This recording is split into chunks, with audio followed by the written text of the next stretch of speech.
goes. Well, hello everyone. Welcome to another edition of One Plus One, your place for inconvenient truth telling and myth busting. It's another one of our All Things Africa edition where we explore the history and current affairs of each African nation from the continent. And in this episode, we return to a country we've explored in many episodes before, and that is Congo or Congo Zaire or the Democratic Republic of Congo. I refuse to recognize the country as the DRC as because it's neither democratic, and until it's fully free of Western imperialism, I'll be referring to the country simply as Congo or Congo Zaire. And who best to talk to us about the history and current affairs of Congo than none other than our frequent champion, our superb and very generous teacher, the historian and journalist, Pan-Africanist leftist Abayomi Azikiwe, who is the editor and contributor to Pan-African Newswire, a frequent contributor to Black Agenda Report, which is news, commentary, and analysis from a Black left perspective. And kindly reminder, please donate to both of his outlets and please donate to One Plus One. Help us overcome the strong far-right algorithms and corporate Western state media algorithms by not just donating to One Plus One, but sharing widely all episodes past and present and new uploads. Now, without further ado, let's get underway. First off, Abayomi, once more, welcome back. Thank you again for the invitation. Always an honor to speak to you. We learned so much for you, and yes, let's learn all about Congo Zaire. So, as always, let's start at the beginning. What was Congo like before Belgian colonization? Yes, it had its own traditional city-states and forms of government going all the way back many, many centuries. We could talk about the Batwa, or the so-called Twa people. In the West, they're described as pygmies. They were there in that region of West today is considered Congo, but also in other contiguous states as well. The Congo River is one of the longest and deepest on the African continent. The country is rich with minerals, strategic and critical minerals, which of course has been a problem since the initial contact with Europeans.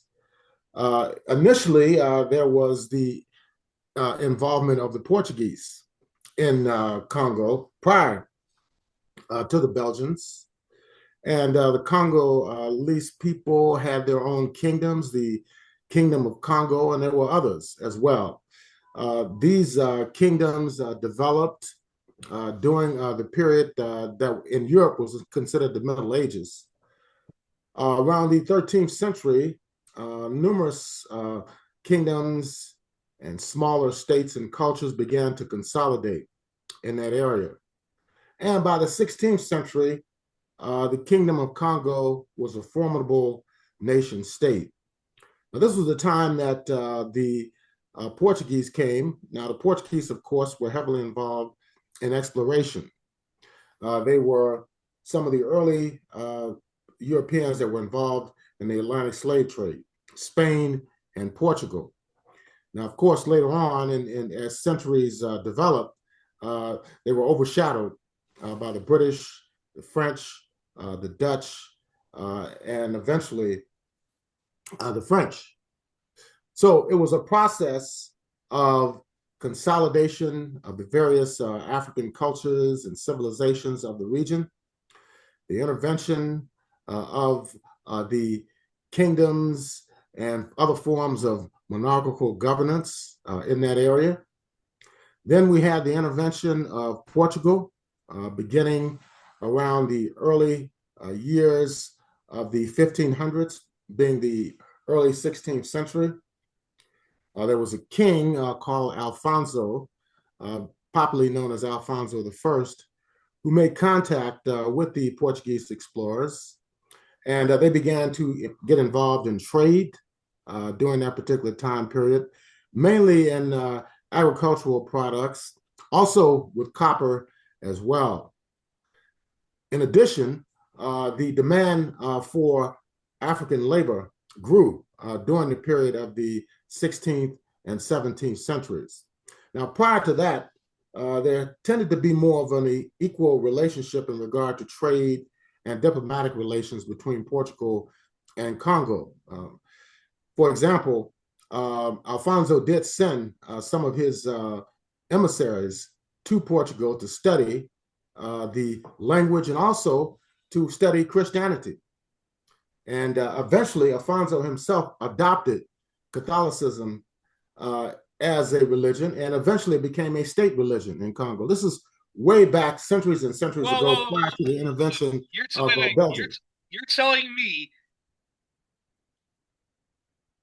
we exported Catholicism to Portugal and not? No, Portugal. Well, what happened was that the contact and the trade between the Kingdom of Congo and the Portuguese, the Kingdom of Portugal, was thriving during the early part of the 16th century. They sent some of their emissaries, that is the Congolese people, to Portugal to study the language, but also to study Christianity. So, in fact, Alfonso's son, Enrique, was sent to Portugal to study Portuguese and also to study Catholicism as a religion. And he came back and set up a Christian church in Congo. So yes, and it actually became a state religion during the period of the 16th century. So it was more of an equal relationship related to trade and also religious issues as well. Now, as time went on, of course, the demand not only for agricultural products and copper increased, but the demand for African labor increased. And they began to export more and more Africans to Portugal and to other areas controlled by Portugal.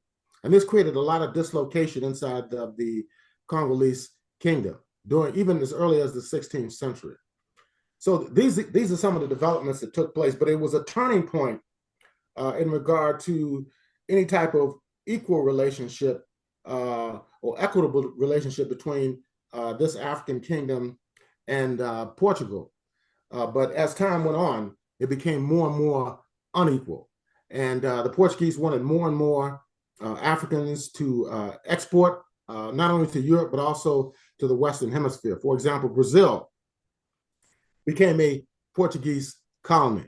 And they exported a lot of Africans from the continent into Brazil. And Brazil became one of the largest outposts of the African diaspora in the world. And that still remains the case today. That's why you have a huge population of people of African descent in Brazil. The last I checked, it was even larger than the United States. So many people are not aware of this. But yes, there's a huge African population in Brazil. So this is what was happening during this time period.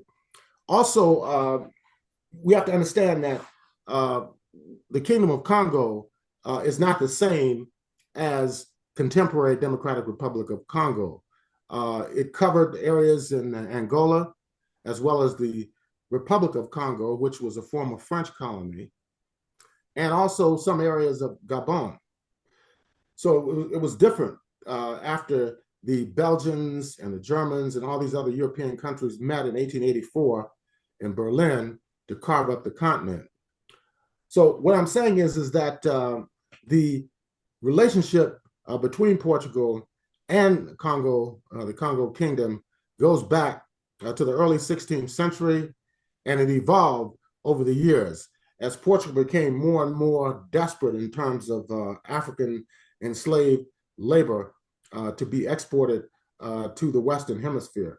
And this led to the growth of the Atlantic slave trade involving Spain, I mentioned before, Portugal, later was the Netherlands, and then the British and the French.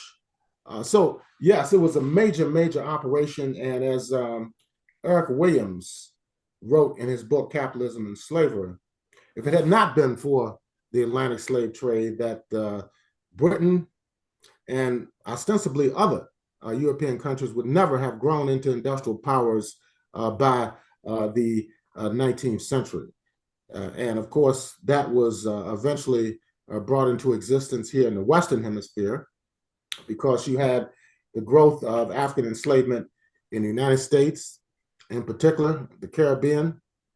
And as a result of that, you had the profits that were accrued in England as well as the United States led to industrialization, to the growth of steam technology, to international commerce, shipping, shipbuilding, and also to banking. All these industries are very, very important as it relates to the growth of the industrial capitalist system. But Eric Williams lays it out in his book, Capitalism and Slavery, which actually was a doctoral dissertation for Oxford University in 1944. It was a very controversial book, very controversial dissertation, which was turned into a book. And my understanding is he was not able to find a publisher in Britain for his doctoral dissertation. And it wasn't published there until many, many decades later.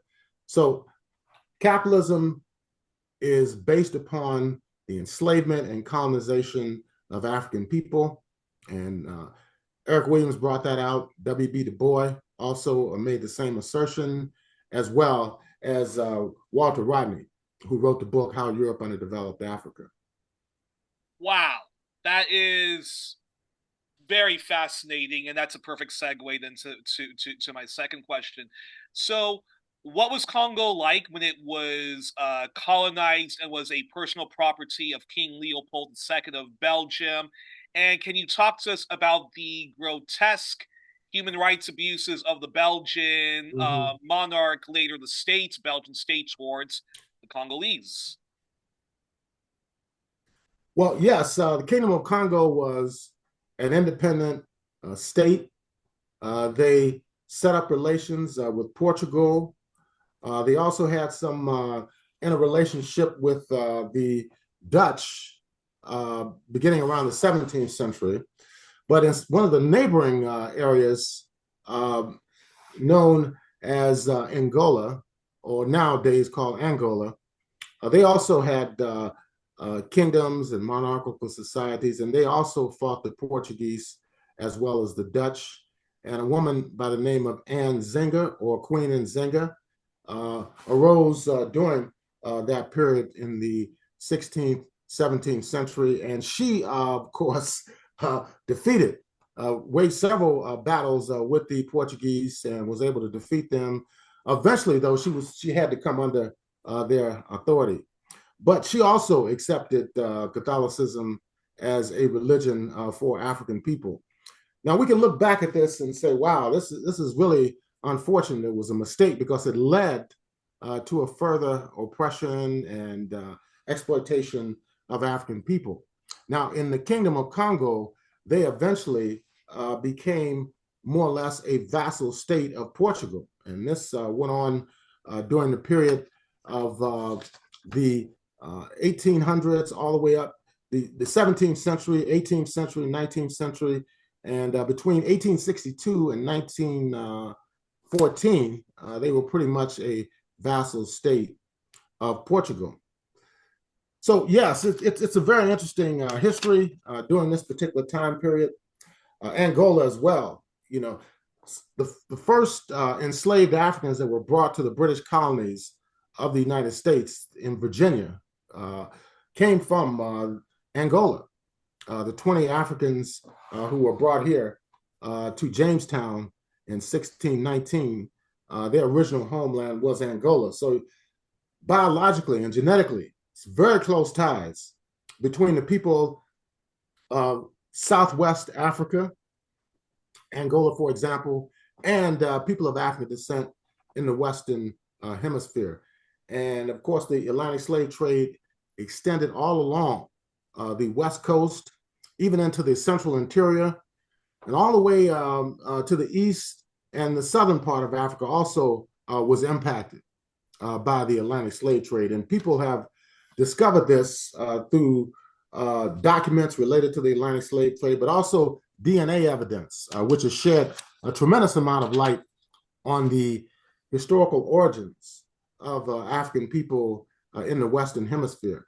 People now can pinpoint the exact regions which they came from on the African continent. So this has contributed immensely to the situation of historical reclamation, cultural reclamation on the part of African people in the Western Hemisphere, because the whole purpose of one clear purpose of the Atlantic slave trade and enslavement was to destroy the history and culture of African people.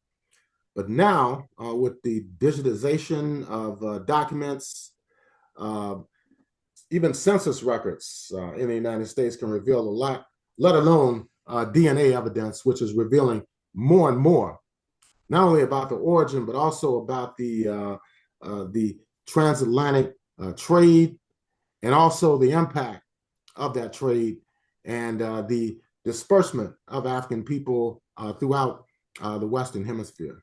So I think this is very, very important for us to understand.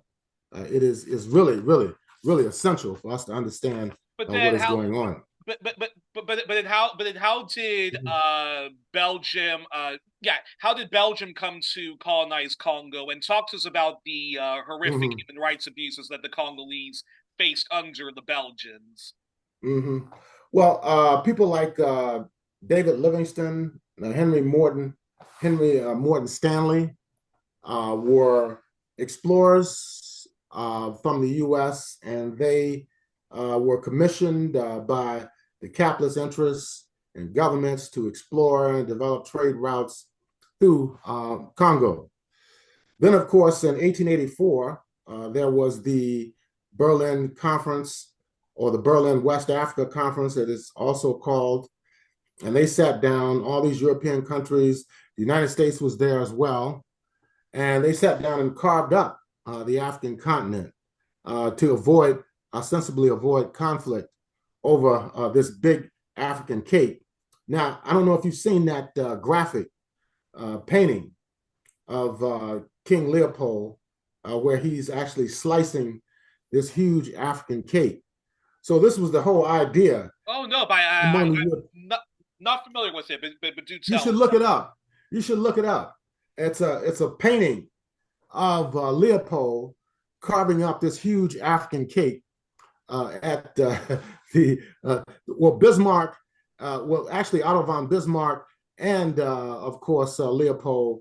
They were all involved in the carving up of the African continent. Now, when they got first under the first iteration of Belgian dominance in the Congo, was the so-called Congo Free State, which was dominated by King Leopold himself. You know, had very little to do with the Kingdom of Belgium as a state. He was running this as his own private plantation or private property, and it was horrendous. They were extracting rubber, and they were making it mandatory that African people had to collect rubber. Those who didn't were killed. They had their hands cut off, legs cut off, breasts cut off. It was a horrendous situation. It's estimated that anywhere between 8 to 10 million Africans were slaughtered during that period, around 1876 up until around 1908, when the Belgian colonialists took over the control of the so-called Congo Free State. So it was a horrendous, horrendous situation. It was so bad that around the turn of the 19th and 20th century, even people in Europe and people in the United States began to speak out against what was going on during that particular time period. Even Mark Twain. In fact, that's a perfect segue to actually my third question, which is, can you talk to us about how the Anti-Imperialist League, led by this guy, Mark Twain, Yes. Yeah, I was just going to mention it. Famous American fictional author who used dark satire to speak out against U.S. slavery, the Gilded Age, organized religion, so forth. He had a huge influence on public opinion because he was a muckraker himself during the dawn of what was called the Progressive era, led by Right. Republican Teddy Roosevelt. So Mark Twain himself, you could sort of compare him to a modern day Matt Taibbi or Hunter S. Thompson, because He used dark humor to get his message across, and he was also a professional muckraker like the late John Pilger and people like David Swanson. And while he was an abolitionist and wanted equality for Black American slaves, he was horrific to Native Americans and other indigenous people who were genocided, dispossessed of their land, and under extreme brutal subjugation by settler colonialists. But on Congo, Mark Twain, he famously, like Emile Zola, when he spoke out against the French state in his famous Jacques investigative piece during the Dreyfus scandal, which turned the tide in favor of Dreyfus being set free. Twain did something similar when he spoke out against Leopold II of Belgium and his systemic, hideous racism and state terrorism towards the Congolese. So, talk about that, and how did the Congolese' human rights improve or not improve when Leopold was made to give up a lot of control and it became a formal colony under the Belgian state, as opposed to the monarch, which in Belgium today, the monarch is still the head of state, supposedly only as a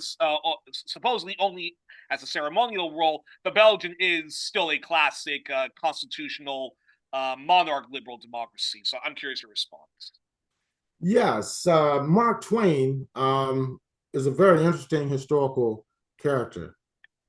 He had either been drafted or enlisted voluntarily into the Confederate Army during the Civil War, and he abandoned his post, deserted the army. Later on, he began to want to write. He started writing letters to the editor of newspapers and so forth, and then he became quite popular as a writer, had several novels that were big sellers here in the United States. Huckleberry Finn was one of them, which was turned into a movie. The Adventures of Tom Sawyer, yeah. Yes, supposedly these writings did provide some humanistic portrayal of African people. Huckleberry Finn, for example, dealt with the escape of an African who was enslaved and a poor white child, and how they had a partnership up to the point where Jim, well, that wasn't his whole name, wasn't exactly what they called him in the novel, but he got to the so-called Mason-Dixon line, which is the river around Cairo, Illinois, and he was able to cross over. That was his objective for freedom. But yes, and then Mark Twain became very interested in the anti-imperialist movement at that time period. And as a result of that, he wrote a book called King Leopold's Soliloquy, which was like a satirical account of the literally enslavement of the Congolese people and their brutal exploitation and genocidal onslaught against them between the 1876 and around 1908. So yes, Mark Twain, in that sense, made a contribution to the anti-imperialist movement, but at the same time, it did not stop the horror that was going on there. And in 1908, when the Belgian colonialists took over, although it was not as many murders, but the exploitation and the oppression continued all the way up to the period of 1959, 1960, when the imperialists were being weakened on the African continent. There was an independence movement that had developed. And of course, you had the Bakongo people, who were one of the largest ethnic groups inside of Congo. They had their own political party. They claimed to be the descendants of the Kingdom of Congo. But then Patrice Lumumba had an idea. Actually, before you talk to us about Patrice Lumumba, let's still talk about some of the horrific human rights abuses of the Congolese. Now, I have friends. I have two dear friends of mine. Well, three dear friends of mine, Aboriginal Australians, who are survive. One of them, Selena Eggington, is a survivor of the stolen generations, when the eugenics, white supremacist, settler colonial nation, still apartheid country of Australia, would kidnap the children, particularly the mixed race children of Aboriginal people. This is a way to destroy Aboriginal culture and would send the girls to basically be domestic servants, like black women in during slavery and post Civil War America, and the men were made to work on farms and stuff like that. And apparently, my mother said this, and it is true. Uh, Belgium was taken to court and recently had to apologize and pay compensation to survivors of Congolese people who the Belgians themselves would, if they were mixed race or if they were light skinned, they would take them away from their families. I was wondering if you could talk about that and other forms of apartheid that the Congolese people suffered under, even when Leopold was made to give up Congo as his personal property.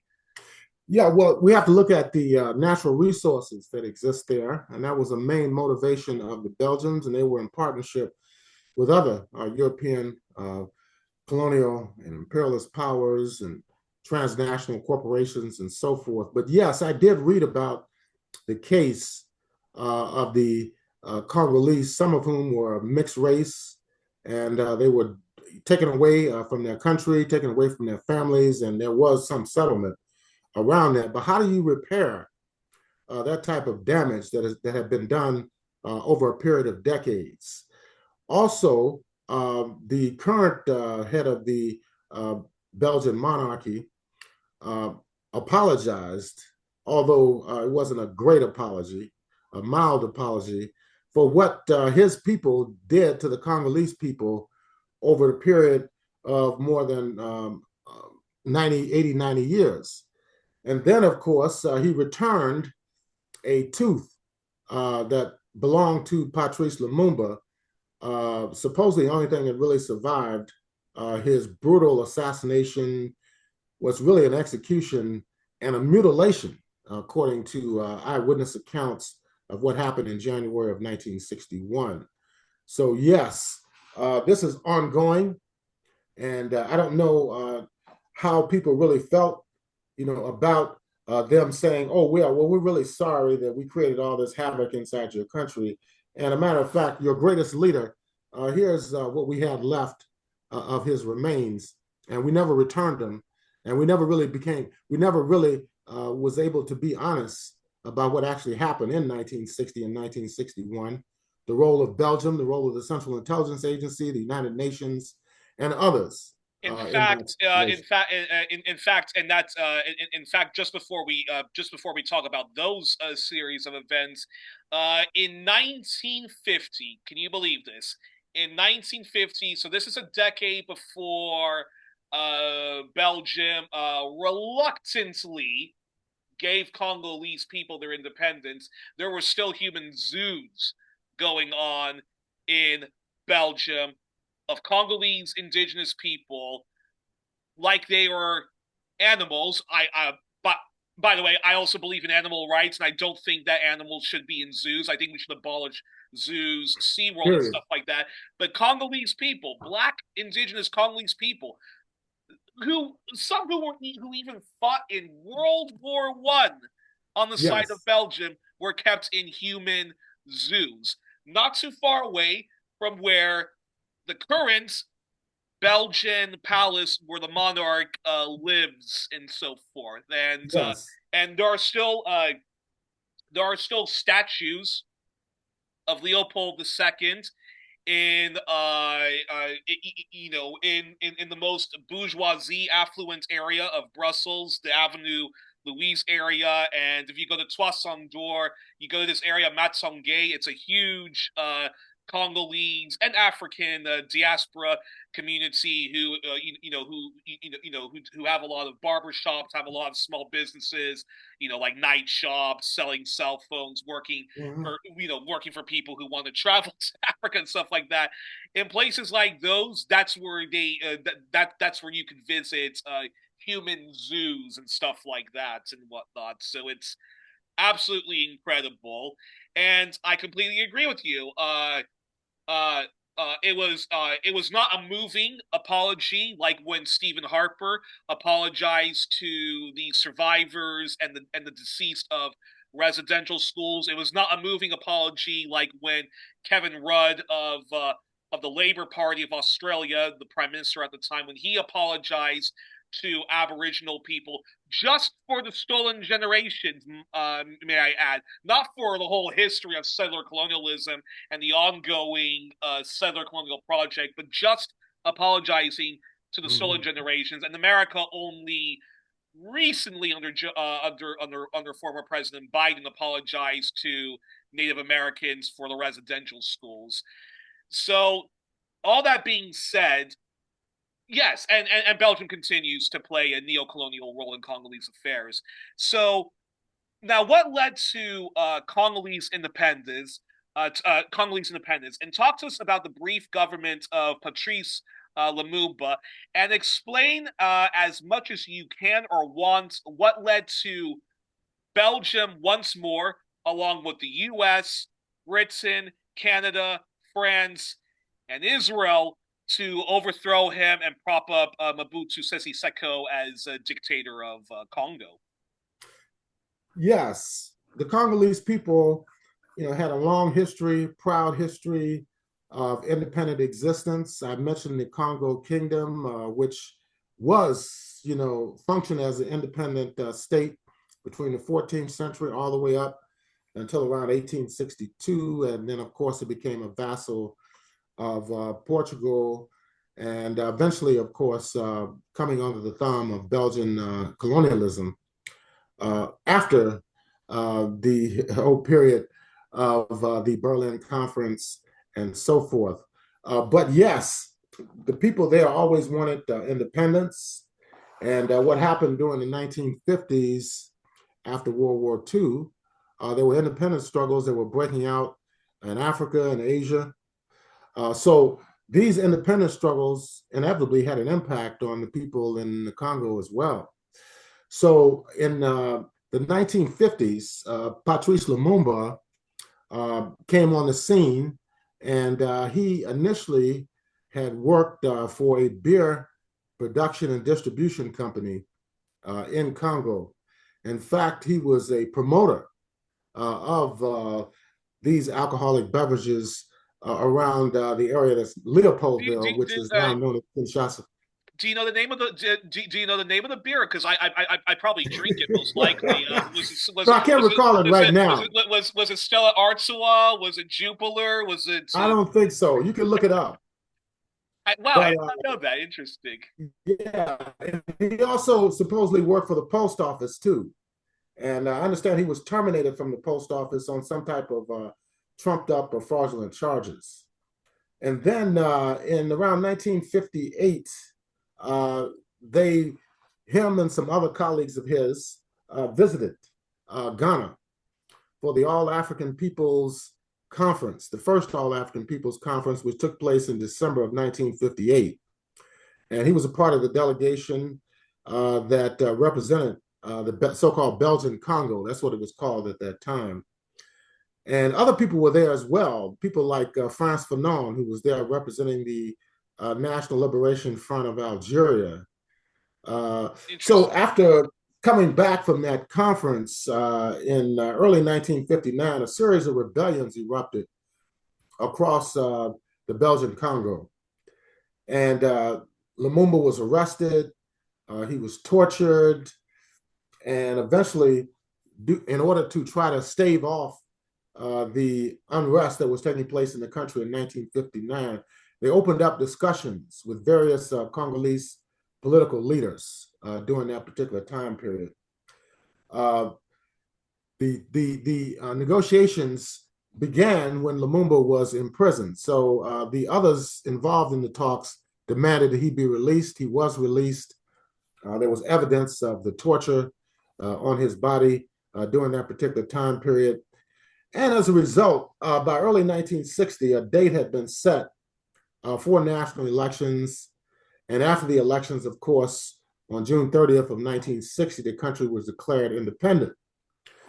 But the Belgians already had a scheme for keeping the country under its wraps. And this was a major problem. Lumumba had different ideas. He started an organization called the Movement National Congolais, the Congolese National Movement. And after that happened, they were able to mobilize people all over the country during the elections just several weeks before the country was declared independence. The MNC won the largest block of votes. Lumumba, of course, was designated as prime minister.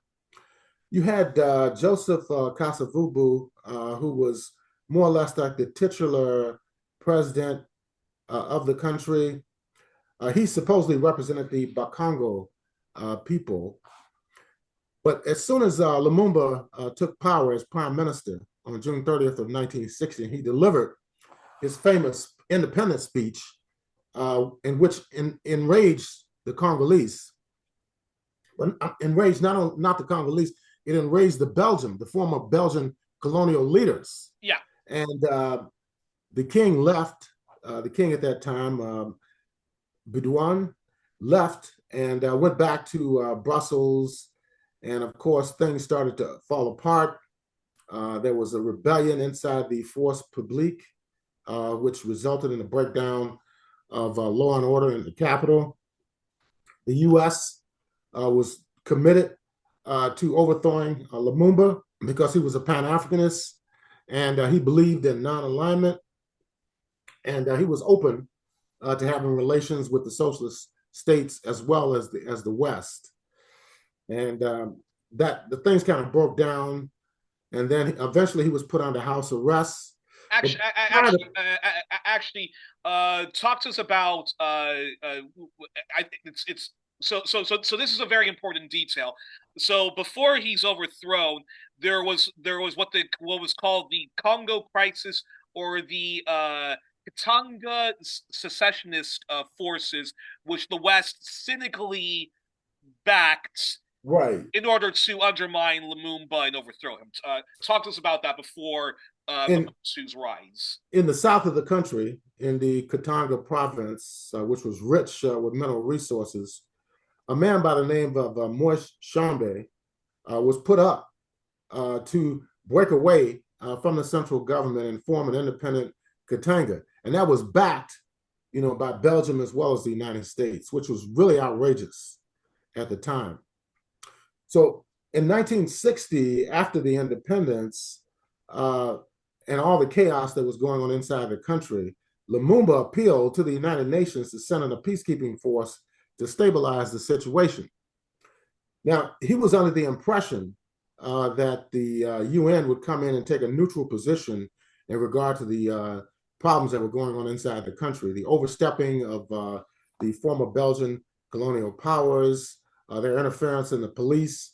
Also, we had a situation where the United States, being opposed to Lumumba as a political leader and his orientation towards Pan-Africanism and socialism, a guy by the name of Delvin, who was a U.S. ambassador at the time, but who was actually a Central Intelligence Agency operative, high-level operative, talks about this in documentaries, where he talks about how they were monitoring the number of people from the Soviet Union and from the Allied countries in Eastern Europe that were coming into the airport at Leopoldville.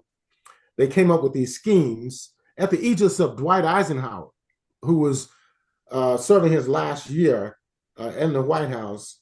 There was a National Security Council meeting during this particular time period, during the summer of 1960, and Eisenhower told his National Security Council that, quote, something has to be done about Patrice Lumumba. And that's all he had to say. His National Security Council, which includes the CIA and other intelligence agencies, took that to mean that they had the authority or the mandate to go out and carry out the assassination of Patrice Lumumba. So Delvin talks about all these different schemes, how they tried to poison his toothpaste, just all types of ridiculous schemes that they tried to carry out, which were not successful in killing him. So he invited, once the UN came in, objectively, they sided with the imperialist powers Wow. by blocking Lumumba from leaving his residence, blocking him from addressing the Congolese people over the radio in Leopoldville. He was essentially under house arrest. And during that period, Kwame Nkrumah in Ghana had been working with Patrice Lumumba, trying to resolve this conflict. But at the same time, the Ghana government had just become a republic. And as a result of that, the head of the Ghana army was a British man named Alexander. And it is believed that he did not believe in Patrice Lumumba's strategy and his overall outlook. So objectively, the United Nations played a role in undermining the authority of the MNC government in 1960. So eventually, Lumumba escaped from the house arrest to travel to other parts of the country to build support for the MNC. He wound up in the eastern part of the country. He was eventually captured. He was detained, tortured, and eventually executed in the area of Thiesville in the Katanga province. So it was a lot of misinformation, mystery around his disappearance and eventual execution. But it did come out in late January of 1961 that Lumumba, in fact, had been killed. Now, this caused a lot of outrage internationally. At the United Nations, after the assassination of Lumumba, African Americans went in and disrupted the proceedings of the United Nations in early 1961. People like Ruby Dee, for example, the jazz vocalist, Max Roach, who she was married to at the time, the innovative jazz drummer who was part of the whole modern jazz movement, and later the Black cultural movement, were involved in that mini rebellion at the United Nations, which embarrassed the United States. The UN ambassador at that particular time apologized to the international community at the United Nations. And he said, to the extent that people involved in this disturbance were Americans, I do apologize. So these were some of the things that were going on. Now, Eisenhower left office on January 20th of 1960. He was succeeded by John F. Kennedy. So Kennedy came in under the guise of, the new frontier, and he's going to chart a new course for American foreign policy and so forth. He had been the founder of the Senate Committee on Africa. This was as early as 1958. But what people have to understand is that the US was in competition with other imperialist countries for influence in Africa. So he was attempting to get these newly independent states in Africa more into the US camp, as opposed to being continued neo-colonies of Britain, France, and the other European imperial powers.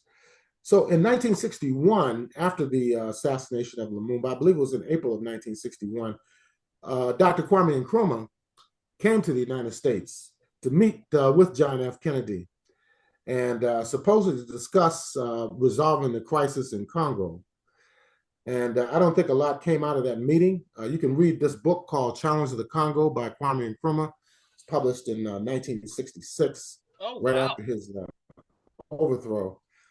He has copies of letters between him and Lumumba, letters to Hag Damajal, who was the Secretary General at that time of the United Nations. So all of this was going on during 1961. Now, after he was overthrown, Mobutu became a central figure in the Congolese government. Now, he was more or less a behind the scenes, initially type leader. He had been recruited by the CIA and the Belgians, and he remained in that capacity up until about 1965. But there were several other leaders that were involved in what was going on in attempts to control Congo. You still had the breakaway uh, region of Katanga was still there, and Shombe was still around. In fact, in 1964, the U.S. maneuvered to make him the prime minister of the country. This, of course, created a lot of opposition and consternation around the world. But eventually, Shombe was killed. Um, he was flying a plane to Europe, and he flew over the country of Algeria, which very strong anti-imperialist state. They forced his plane down. He was put in prison, and he died there uh, during the late 1960s. But Interesting. Mobutu pretty much became the uncontested leader by 1965 of Congo. And it was a horrible situation. He was very repressive. He opened up the country for even further exploitation of minerals and strategic metals and other resources inside the country. There were several rebellions, one in 1965 that tried to retake the country. Che Guevara even came in and participated in trying to organize a guerrilla movement in 1965. That did not work. So they got Guevara out of the country. Eventually, he went to Bolivia, where he was killed Actually, and 2 years how later. so that's interesting what you said about Che Guevara, because it's often badly taught even by some of the best Right. historians who try to be, as neutral as can be and just present the facts. Why didn't Che Guevara's uh how come he wasn't able to overthrow Mobutu and restore real democracy, social democracy, back to the Congolese people? I'm very curious about that. Yeah, well, there's been several accounts of what happened. There's a documentary film called African Odyssey, which deals with the role of Cuba in Africa after the Cuban Revolution. And in that, they have interviews with people who are veterans of that campaign. And they were saying that they just didn't have the forces, they didn't have the proper training, there was lack of communication between the various guerrilla units. And as the opposition came in, meaning the uh, so-called Congolese army that was backed by the U.S. and by the other imperialist powers, it was a no-win situation at that point. So they got Guevara out of Congo and back to Cuba.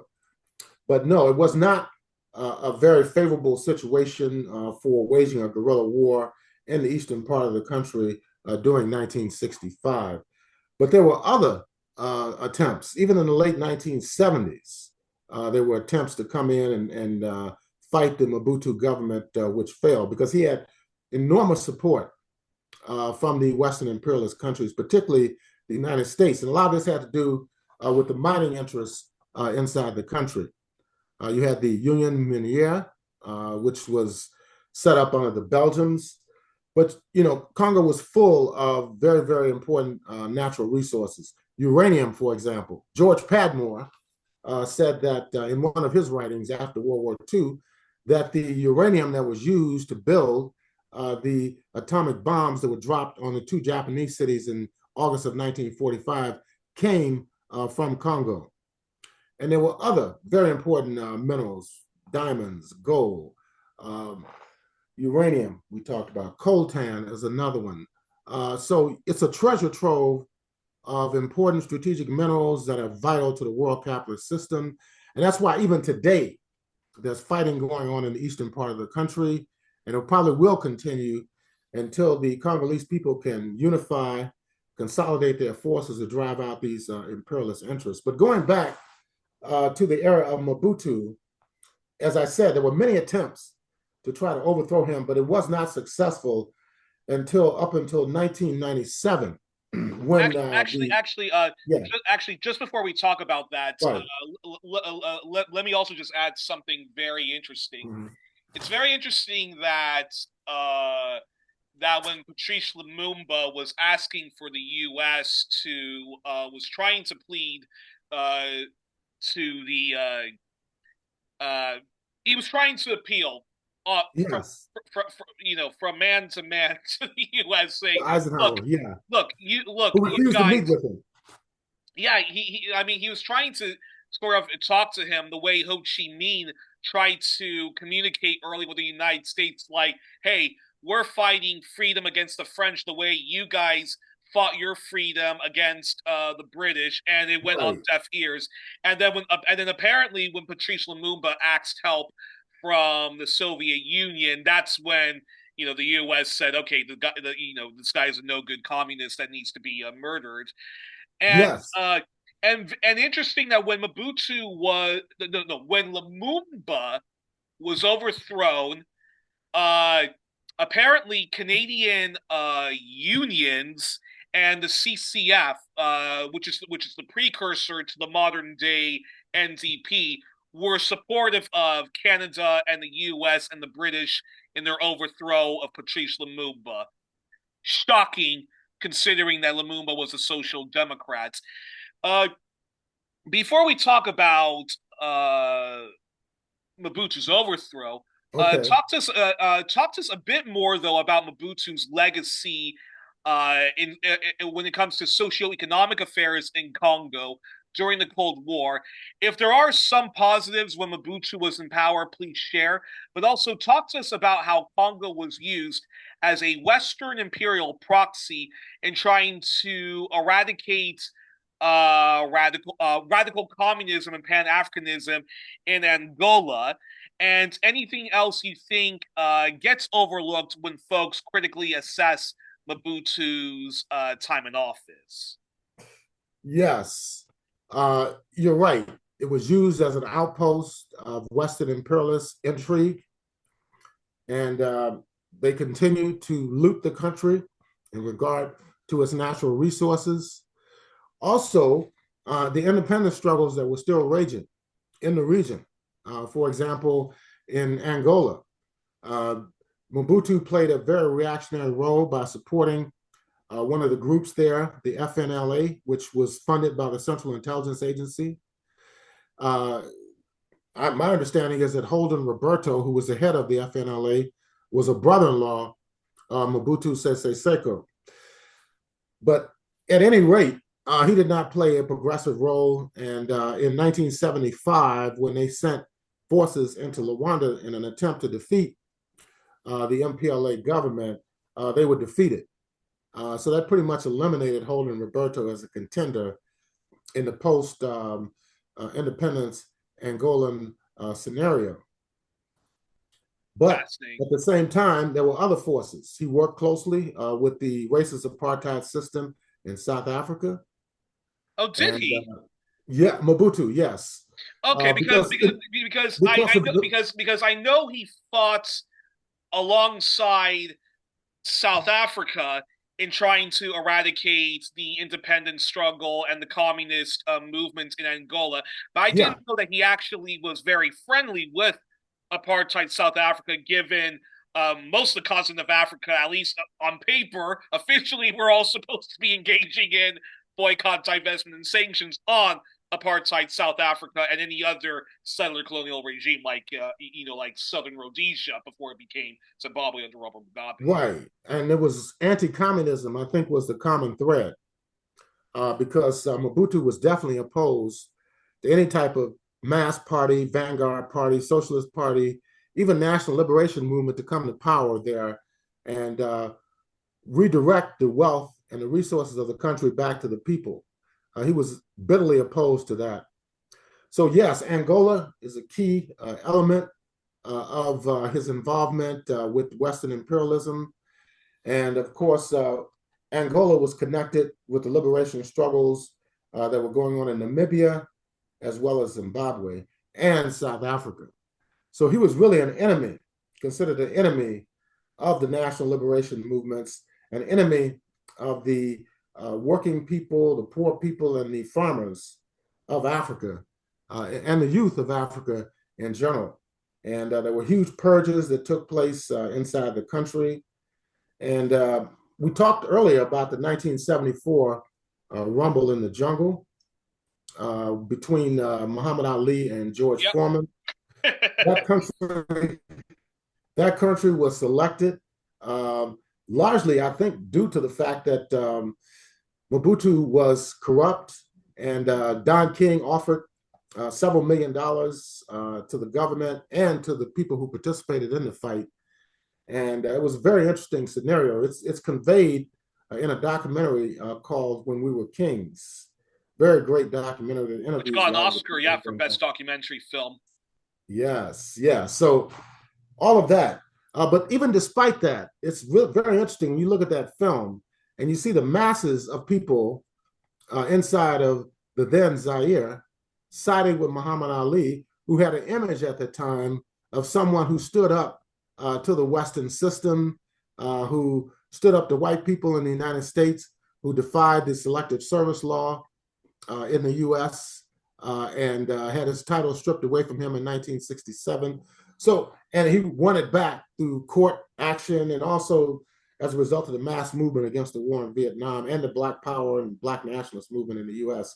So he was viewed favorably, by the masses in Zaire, and obviously by the government as well. So it's really a contradictory type of a situation. But he did win back his title in 1974 there. So it's very interesting development. But as I said before, um, Zaire under Mobutu was an outpost of Western imperialism, and they fought tremendously to maintain his that status quo that existed there between 1960 up until 1997 when Mobutu was removed from office. But that did not end the war. It did not end the internal turmoil that had been taking place inside the country. In fact, in fact, Mobutu also stole a lot of Congo's own resources, own money, and put it into private Swiss bank accounts.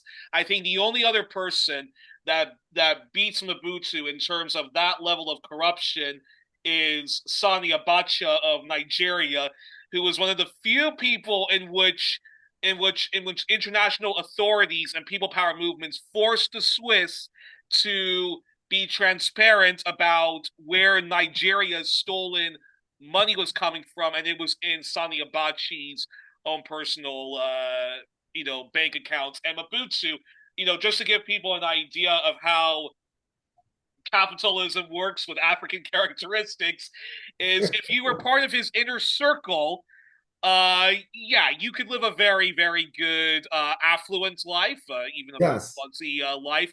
If you were part of his own tribe and his own hometown in the area he originally came from in Congo, you were taken care of.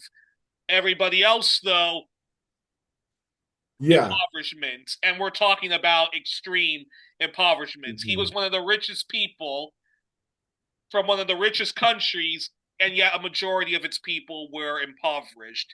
And that's a Exactly. perfect segue. That legacy continues in Congo, and that's a perfect segue to this. So Congolese events go from the tragic to another level of epic injustice when Mobutu himself, right wing Mobutu himself, is portrayed in dramatic and darkly criminal fashion when once again he is ousted in a coup led by Congolese proxies of Paul Kagame of Rwanda, the real butcher of Rwanda, and the newly installed dictator of that country, and Yuri Museveni. Talk to us about that, and then the legacy of the guy who replaced Mobutu, which was Laurent Kabila. Yes. Kabila lived in the United Republic of Tanzania for many years, and he even was head of a group during the 1970s called the Congolese People's Revolutionary Party. Now, they claimed to be a socialist, Marxist-oriented organization, but they were not able to gain enough support to move into the what became known as the Democratic Republic of Congo. And then in 1996, the AFDL, which was headed by Laurent Kabila, that's the Front for Democratic Liberation, it supported by Rwanda and Uganda, as well as Angola to the west, went into the country. And after a period of several months, they were able to take over the capital of Kinshasa in May of 1997, installing Kabila as the de facto head of state. That lasted for about a year, maybe about 15 months. And then after that, there were problems between Rwanda, Uganda, and the Kabila government, the AFDL government in Kinshasa. And the United States actually encouraged this intervention in early August of 1998. In fact, the woman who was the Secretary of State at that time, Madeleine Albright, gave an address. I think it was one of the universities on the East Coast, and criticized Kabila and calling him a dictator and all this. Well, right after that, the intervention by Rwanda and Uganda and another group called the RCD, the Congolese Democratic Rally, which had some leftists, so-called leftists in it, reinvaded the DRC, and it did not succeed because the Southern African Development Community, whose military secretariat at the time was headed by Zimbabwe under Robert Mugabe, and they sent in troops to support the Kabila government. So did Angola and Namibia. Interesting. Eventually, Burundi. Wow. So they were able to beat back the RCD, Rwanda, and Ugandan military intervention. And the war raged for about 5 years. And of course, there was some type of negotiated settlement there, which led to the withdrawal of Rwandan and Ugandan troops from the eastern DRC. But many people died, and the war still did not end because prior to that, in 1994, you had the Rwandan genocide, which lasted for over 100 days. It's estimated that 800,000 people died when the Hutu dominated government engineered a genocidal campaign against not only the Tutsi population, but also what was termed as moderate Hutus, who would not go along with their genocidal project. And it began with when a plane was shot down containing two high-level Rwandan as well as Burundian officials. And war broke out, lasted for well over 3 months. And that is what brought the Rwandan Patriotic Front to power. In fact, there's more and more evidence and more whistleblowers and stuff from WikiLeaks and other honorable exceptions in the Western corporate journalism world, like Judy Revere, the BBC, WikiLeaks have revealed that actually Paul Kagame himself of the RPF was the one that actually shot the planes down. So he is actually the real genocidaire of Rwanda, not the supposed savior as propaganda has depicted him to be. So, yeah, it's interesting because there's blame that is spread out around that incident. For example, Rwanda has held France responsible because there were French peacekeeping forces that were in the country. They claimed that it was the French peacekeeping forces that brought down the plane. Relations have been bad for many years between France and Kigali. But irrespective of who was actually responsible, it was a horrendous period in Rwanda during 1994. It was, what contradictory about it is that Bill Clinton, who was president of the United States at the time, refused to designate the situation in Rwanda as a genocide. However, after the RPF consolidated its power, the U.S. stepped in and became a major ally of the RPF government in Kigali. And they participated in military operations and other types of diplomatic initiatives in alliance with the United States, along with Uganda, because there was a close tie between the National Resistance Party of Uganda and the RPF of Rwanda. In fact, it has been reported that Paul Kagame was a part of the Ugandan National Resistance Movement and was an officer in the Ugandan military for a time period. Today, that relationship has soured and they're nowhere near as close as they used to be. But, you know, that was the situation some 30 plus years ago in 1998 when that phase of the war erupted. And it lasted for about 5 years. And after that, of course, there was withdrawal of Rwandan and Ugandan troops. Nonetheless, the United Nations came in under the UN mission for Congo. And then, of course, later became MONUSCO, which is a stabilization force.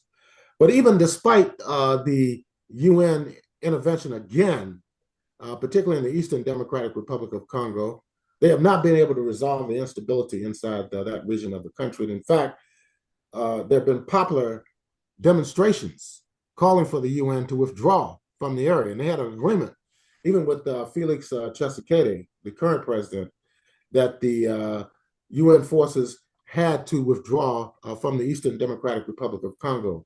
I don't believe they've all withdrawn, but right now, with the reemergence of Rwandan intervention and also the seizure of the capitals within two of the key eastern provinces, North Kivu and South Kivu, the situation is still right now very, very fluid and unpredictable.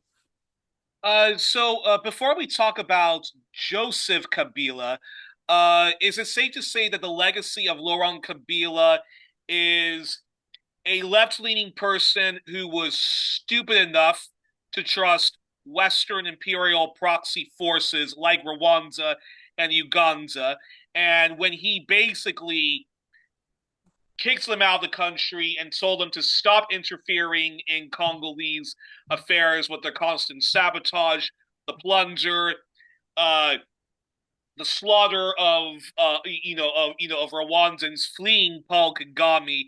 That was when he himself was murdered. I'm curious your response to that. Well, I think he was murdered in 2001. Yeah. The story was that he was killed by some rival elements inside of his own government. His son took over, and he ran the country for many, many years, up until about 2018. And he had a successor. They were not successful in the electoral campaigns, and then, of course, he eventually had to leave government. But yes, I think the West has been involved in this part of Africa for centuries, and they see it as a source of wealth, human labor as well as natural resources, and we still see that today, even in terms of the Trump administration.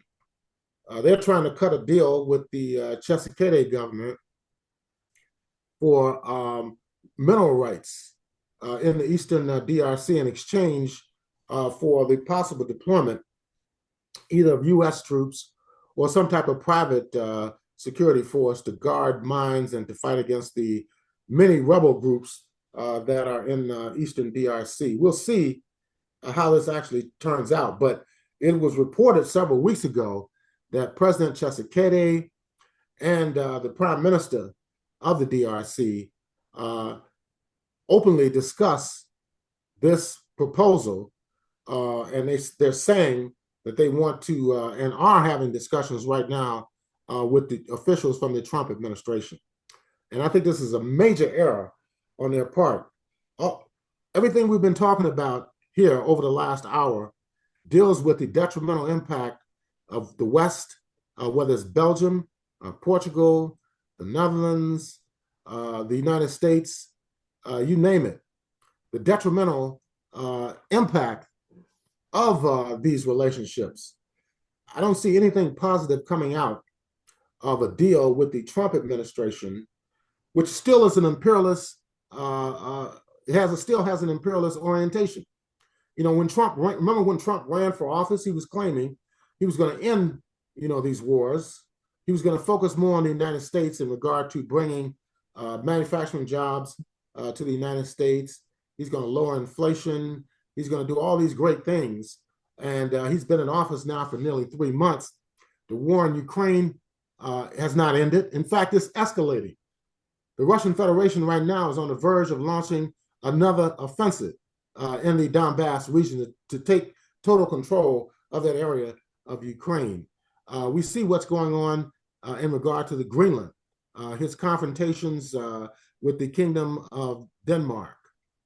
Over its settler Canada. colonialism in Exactly. Greenland, and the U.S. wants to now make Greenland another settler colonial project. Under U.S. domination, total U.S., even though the U.S. does have military forces there, but they want to have it totally dominated by them to extract the minerals and metals from that area.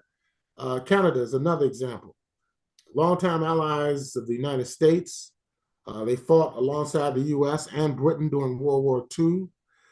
Yet, he's taken a very hostile position against the Canadian government, charging high rates of tariffs. It's really, really a very hostile situation between the U.S. and Canada. Yeah. Same situation with Mexico. So, despite all this rhetoric, despite the rhetoric of, he's opposed to permanent wars and all that, but everything he's doing, is moving in the same direction, even at a higher rate. For example, the tariffs regime that he has. These are acts of war. Anytime you declare over 130% rate of tariffs against the People's Republic of China, that in effect is a declaration of war. 50% against the Kingdom of Lesotho, 46%, I believe, against Vietnam, 40+% against Madagascar. It makes no sense whatsoever what he's doing. That's why the markets are going berserk. So if they do intervene again directly in the DRC, it's only going to cause more confusion, more unrest, more tensions, and further impoverishment of the indigenous African people of that country. 115 million people, one of the largest countries in Africa that has a treasure trove of natural resources. It has a potential for even reversing climate change in regard to the rainforest that exists there, where many of the Twa people, that is their traditional homeland in the rainforest of the DRC. So it's still a very, very unstable and contentious situation. And I do not believe that the Trump administration, even if the DRC government negotiates some type of deal with them, will that bring peace and stability to the area? Because everything that we've talked about, the centuries-long history, it dictates otherwise, that it's just going to cause more disturbances and more destabilization. But I have to ask this question. You already talked to us about Joseph Kabila's Laurent Kabila's son, Joseph Kabila, right. His legacy. He very much was he very much was was a puppet of Rwanda, Uganda, and Western imperial actors like the U.S., Canada, Israel, France, Belgium, and so forth. But how can a person whose father was murdered by these people be so slavish towards them? I'm curious your response to that. I'm not sure what's in his head. He had to run a country. That's a vast country. I mentioned 115 million people, over 200 different ethnic groups. You have various regions that have their own sectional interests. And then you have the external influence, the transnational mining corporations and the imperialist countries themselves. So it's very difficult to run the DRC historically and at this particular time period. So when you look at people like Felix Tshisekedi, Joseph Kabila, and the others, they're in an unenviable situation. But from the outside, I don't see any benefit of any of the leaders. If they're going to negotiate agreements with the United States, they have to be firm and they have to be clear. But anytime you talk about bringing in U.S. troops or perhaps some type of mercenary group, or even a UN peacekeeping force, because yeah, that's how Canada, the right, European Union, and NATO member states, when they're not using NATO for their illegal wars, but they like to hide behind UN peacekeeping force. And look what that did to Congo. And look what it does to even Lebanon. Look what it even does to Haiti, which has been under UN peacekeeping force, which actually played a part in neo-Duvalianism and the eradication of the democratic left. So yeah. yeah, exactly. So if we look at 1960, what happened under the MNC, Lumumba government, all the way up until the late 1990s, and of course during this century, you've had United Nations presidents in the Eastern Democratic Republic of Congo, but it has not stabilized the situation there in perpetuity. So I think it's going to have to be the Congolese people themselves who are able to come together, build their own democratic system, build up their own defenses. And that I see as the only real solution to the crisis there. It may not happen overnight. It may take years more to be realized, but I don't see any other way. Counting And on the, go but ahead. are you but I have to ask this question, which is, are you shocked by Felix Tshisekedi? Because you've already sort of answered the question, how which is, how do you assess the government of the supposedly democratically elected, if one can even call that, Felix Tshisekedi. His background is interesting because his political party is called the Union of Democracy and Social Progress, which identifies itself as a social democratic party. And they were in opposition, Right. illegally more or less, as they were the left wing opposition force during Mobutu's time in power. They are a member of both Socialist International and Progressive Alliance, which is where all of the major center left parties across Western Europe, Eastern Europe, Australia, New Zealand, and even Latin America, the Americas, and Asia, elsewhere meet to prioritize an agenda for the left and how they can help one another advance themselves and help one another get into power. Of course, the social democratic center left parties, which are led by Western Europe, North America. The NDP of Canada is a member of this organization. So is the Labour Party of Australia and New Zealand. But they've all pivoted to the right, embracing neoliberalism, adopting fiscal conservatism. And while on paper they're supposed to be socially liberal, on economic affairs, they've become center right, while the liberal parties, center right parties, and so forth have all moved to the far right on both economic matters, immigration policy, and are all widely supportive of imperialism, especially NATO and the pivot to Asia. So, talk to us about Felix Tshisekedi and the Union of Democracy and Social Progress, and why they haven't been able to advance a socialist agenda in Congo, as well as their seemingly inability to forcibly kick Rwanda and all foreign looters and plunderers out of Congo. Yeah, I think it's a major security crisis. It appears in North and South Kivu that the military, the Congolese armed forces, broke down. Their discipline broke down, and some of them even joined the M23 rebels after they took over control of Goma and later control of Bukavu. Which are Rwandan proxy forces. Yeah, right. So anyway, that's what happened. And Etienne Tshisekedi was a major opposition figure during the 1990s, but they were not able to take power at the time. And then in 96, when the AFDL, the Kabila forces backed by Rwanda and Uganda came in, there was a lot of animosity, I recall, between Tshisekedi, the father, and the Kabila forces. and they even refused to call the country the Democratic Republic of Congo. They called it, Like, they continued to call it Zaire, even in 1997 and beyond that. And so it's quite interesting. But no, I don't think they're in any position to drive out those forces in the East at this time. Um, there was some fighting just several days ago. It appears as if this fighting could have been involved in an attempt to do a counteroffensive. There are also militia groups there too that support the government, the central government. But who knows? I mean, this fighting could escalate.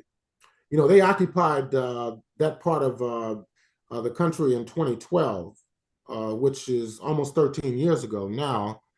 And they had to withdraw the M23, and they're back again. And who knows if they can remain there and consolidate their power. Who knows whether that'll be able to happen or not. But then there's also discussions that are going on about some broader peace agreement between the M23 and the central government in Kinshasa. But it's unresolved in terms of some type of peace agreement. The president of Angola, Lourenco, João Lourenco, had attempted to negotiate some type of agreement between Paul Kagame and Tshisekedi, but it was not successful. So hopefully one of these attempts, these peace agreement attempts, will be successful, because what is the alternative? The alternative is further impoverishment, dislocation, and the exploitation of Congolese resources. So it really is no alternative than bringing about some type of stabilized, peaceful situation in the eastern part of the country. well, this is my second to last question. My second to last question is, do you feel BRICS, particularly China, Russia, South Africa, and Brazil? There's a reason why I'm leaving out India, but do you think I should be leaving out India? But do you think BRICS, particularly China, Russia, South Africa, and Brazil, could do much more to stand up for Congolese sovereignty, reign in Rwanda, stop all mining practices and extraction of Congolese resources until basic workplace safety, workers' rights are installed, an end of child labor and forced labor of both adults and children, which is what the West and Rwanda engage in. And why do you feel that there is not the same level of defense for Congo's sovereignty among BRICS as Venezuela, Iran, and even arguably North Korea and historic Palestine when we talk about the rights of the indigenous Palestinian people? BRICS have played both a constructive role and, particularly with Brazil, outspoken in their criticisms towards the Zionist entity of Israel. Why not, though, that same level when it comes to Congo? I'm curious your response. Yeah, I'm not sure. To be honest, I believe that the BRICS countries, particularly South Africa, they do want peace and stability inside of the Eastern DRC, but the Southern African Development Community, for example, sent peacekeeping troops to the DRC, and a number of them were killed just a couple of months ago, and from South Africa, and some were from Malawi. And this domestically caused a lot of problems, and they announced that they were going to withdraw the SADC peacekeeping forces from the country. I believe they're in the process now of a gradual withdrawal of that. But no, I think until the question of unity inside the DRC is resolved, it's going to be very difficult for any other regional power, for example, BRICS, or the non-aligned movement, the group of 77 plus China, the UN, or any other group to come in and bring about some type of stability inside the country. There are too many factors that are moving against that attempt to bring about peace, and that is the mining of resources, and of course the continuing fighting that's taking place between the rebel groups, the central government, along with Rwanda and Uganda. My last question is this, which is, how do you assess the following and yeah, how do you assess the following people and their influence in Congolese affairs? Eve Ensler, the famous feminist and playwright of the Vagina monologues, and her activism in Congo. I'm curious your assessment of her, as well as Bill Gates. And the follow-up question is the Nobel Peace Prize winning doctor from Congo, Dr. Denis Mukwege. Is he a left-wing alternative to the ruling party? Is he open to having good relations or detente with BRICS? And lastly, what's it going to take for the international community, anti-imperialists, Pan-African leftists, and others, uh, and other people of good conscience to end the Western imperial scramble for Congo, which is also tied to the true liberation of Rwanda and Uganda and arguably all of Africa? Yeah, I think the Western players in this whole conflict, some of them have good intentions, but they really don't understand imperialism and its objectives in these African countries. So, on the one hand, they could say, we want peace, we want an end to violence against women, and many other issues. But at the same time, it's all coming from a Western pro imperialist perspective. And in terms of healthcare inside the country, it's very, very important. Anytime you have a war situation where there are allegations of mass sexual assaults against women and children, that's bound to have a devastating and debilitating impact on the population as a whole. And that's what we're seeing right now and have seen in the DRC. So I think the medical situation is dire because of the lack of security, and there needs to be a ceasefire just on the basis of the healthcare crisis and the food crisis inside the country. Uh, and uh, and what's your assessment of the Nobel Peace Prize winning doctor from Congo, Denis Mukwege? Is he a left wing alternative to the ruling party? Is he open to having good relations or détente with BRICS, Brazil, Russia, India, China, and South Africa? Yeah, I'm curious your response. And what's his attitude when it comes to Rwanda and Uganda? Because I'm from what I've assessed is he's quite neutral and doesn't want to take a stance on Rwanda, but when he ran for office, he started to speak out more against Rwanda, Uganda, and Western imperialism and its affairs in Congo. So I'm curious your assessment of him. Yeah, I'm sure he is opposed to the violation of Congolese sovereignty by the Rwandans in North and South Kivu and Ituri, by the Ugandan military forces. But I'm not sure what type of political leader he would be. Uh, let's say if he wins the next upcoming election in the DRC, what will he do different than what Chesekedi has done and what the two Kabilas have done over the last 30 plus years?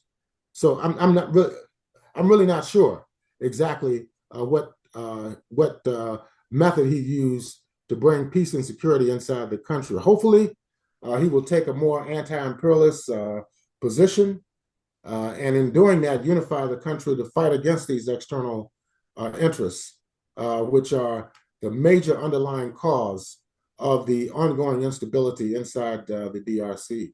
But yes, we need more medical doctors, nurses, medical support for the people there inside the country. And if he won the elections, perhaps it would create the conditions for a better medical situation, public health situation inside the country. Bonus question. Bonus question though is could I know Patrice Lumumba has children. I believe her daughter was even interviewed on Black Power Media, Kalanji Chenga's program. I've actually not gotten the chance to ever watch that interview. My own uncle, who is based in Congo, has actually met Patrice Lumumba's son, who is a journalist. I believe he's a freelance Mhm. journalist. Has Lumumba's children ever talked about whether they would return to Congo and try to revive back Lumumbaism, socialism? Because I know Mobutu's one of Mobutu's sons is still very much involved in local Congolese politics, and his tribe and Mobutu's tribe are still very supportive of a return to Mobutuism and so forth. So I'm curious if Lumumba's kids could ever have a comeback, or if Mobutu's kids could ever have a comeback in Congo.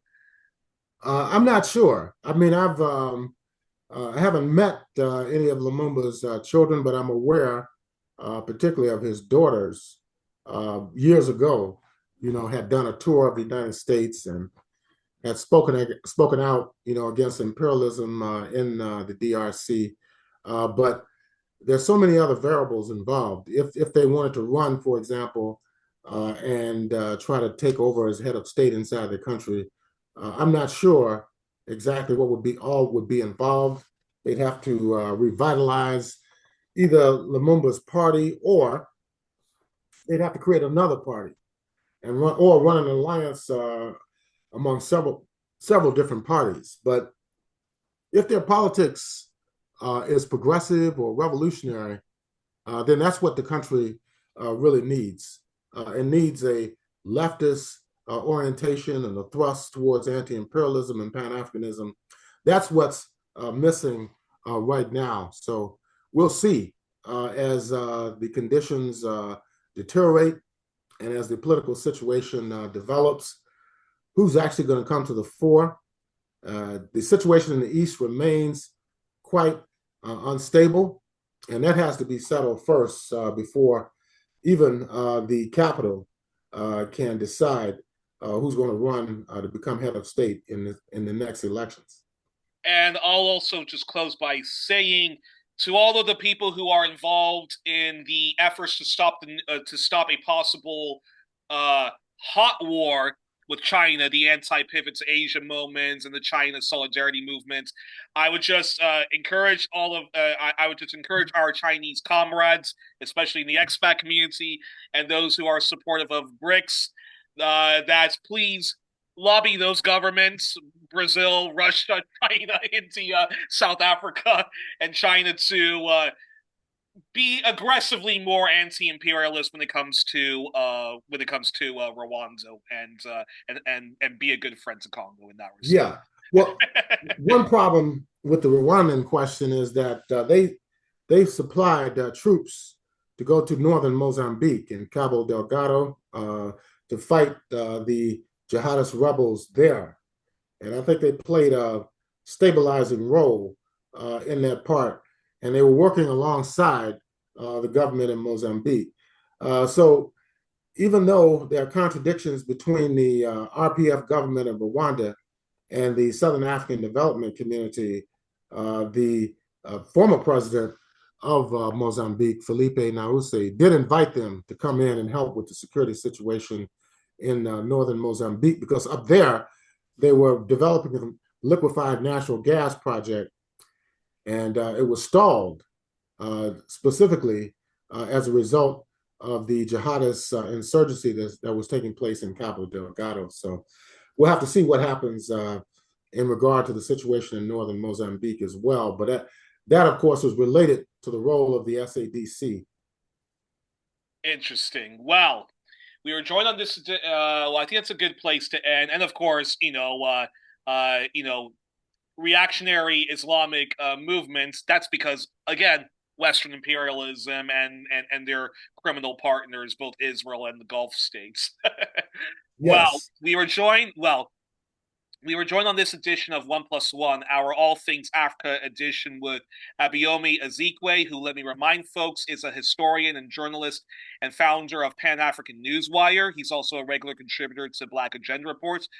Folks, check out his work, subscribe to both of those outlets, and donate to them, as well as donate to One Plus One and share widely our work. And if folks want, and if folks want to get involved in real solidarity work of the Congo, join Black Alliance for Peace in the US and Canada. Join the African People's Socialist Party, the Black is Back Coalition. Lobby for groups like World Beyond War, Code Pink, and whomever locally or internationally or nationwide in the US, Canada, France, Belgium, and elsewhere, anti-war peace groups and anti-imperialist groups and Pan-Africanist groups to stand up for Congo. And if you want to be in an organization led by Congolese people themselves and the Congolese community outside of the DRC, then join or certainly donate and help out Friends of Congo, or get in touch with Kambale Musavali. That's all for now, folks. Please join us next week. We are continuing to explore the continent of Africa, and we'll be looking at the history and current affairs of Rwanda. So please join us then. And I also want to dedicate this episode in memory of my grandparents on my Congolese side, Grandma and Grandpa Bwetsa, Mamo and Papa. Also, I want to dedicate this to the memory of Edward S. Herman, who was a great friend to Congo, as well as the late Glenn Ford and Bruce Dixon of Black Agenda Report, both brilliant friends to the Congo. And I also want to dedicate this episode to people who continue to be great friends to Congo, which is Ann Garrison, Eve Engler, Robin Philpott, Friends of Congo, Kambale Musavali, and all who advocate for Congo and do great solidarity work. And I also dedicate this episode to my mom and my aunts. And in this episode, also in memory to gorgeous George Foreman and Muhammad Ali, may you still be rumbling in the jungle in heaven. All my best, good night, and good luck, folks.